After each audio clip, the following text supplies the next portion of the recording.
Di video ini, kita kembali belajar pada tema 5, subtema 1, muatan pelajaran Bahasa Indonesia. Menjawab pertanyaan berdasarkan bacaan.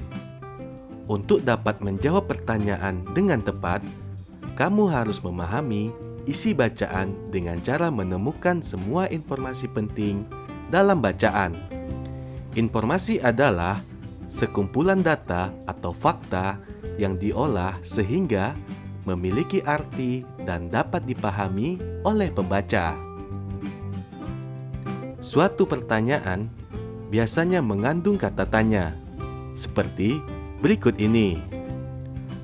Kata tanya apa digunakan untuk menanyakan benda atau peristiwa. Kata tanya siapa digunakan untuk menanyakan tokoh di dalam cerita. Kata tanya di mana digunakan untuk menanyakan tempat. Kata tanya kapan digunakan untuk menanyakan waktu. Kata tanya mengapa digunakan untuk menanyakan alasan atau sebab. Kata tanya bagaimana digunakan untuk menanyakan cara, proses, atau tahapan.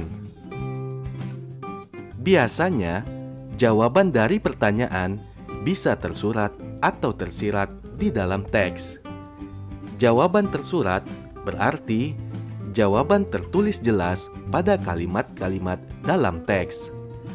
Jawaban tersirat berarti jawaban harus disimpulkan dulu berdasarkan informasi dalam teks.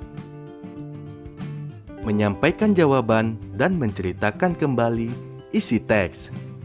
Menyampaikan jawaban. Untuk menjawab pertanyaan dengan tepat, terlebih dahulu baca dan pahami isi bacaan dengan baik. Cara membaca yang baik adalah dengan membaca dalam hati atau tidak bersuara. Dengan membaca dalam hati, kita dapat lebih cermat mencari hal-hal penting di dalam teks tersebut, serta menjawab pertanyaan yang diberikan. Menceritakan kembali. Menceritakan kembali isi teks dapat dilakukan dengan merangkai kembali jawaban-jawaban yang ditulis menggunakan bahasa yang baik dan berurutan. Menceritakan kembali dalam bentuk lisan sebaiknya menceritakan dengan lafal dan intonasi yang jelas, sehingga informasi dapat dipahami baik oleh pendengar.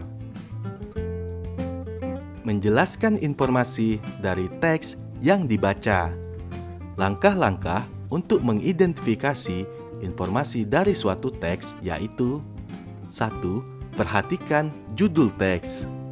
2. Bacalah teks dengan saksama. 3. Temukan semua kata kunci dalam tiap paragraf. 4. Pahamilah kalimat utama yang mengandung kata kunci tersebut. 5. Semua kalimat utama yang kita temukan merupakan informasi penting dari teks tersebut. Ayo simaklah teks berikut. Tuanku Imam Bonjol yang memiliki nama lengkap Muhammad Shahab merupakan salah satu pahlawan Indonesia.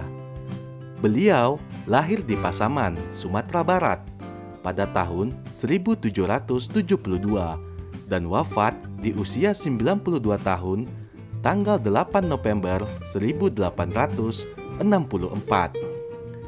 Peto Syarif adalah panggilannya ketika remaja. Saat dewasa, beliau terkenal sebagai pemimpin yang tegas menentang penyimpangan ajaran-ajaran agama di Sumatera Barat.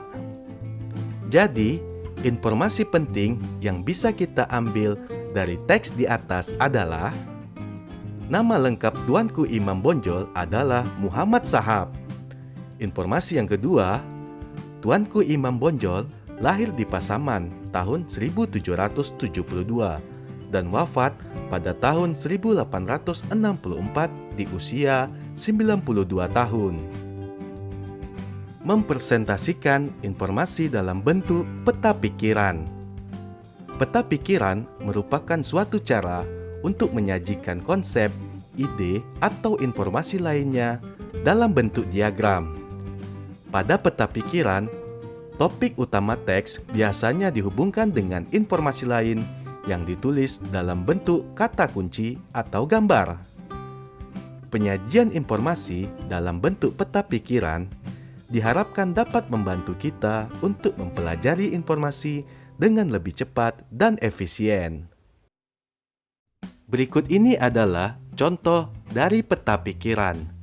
Kamu bisa membuat peta pikiran seperti contoh ini. Ayo, silakan lengkapi peta pikiran ini.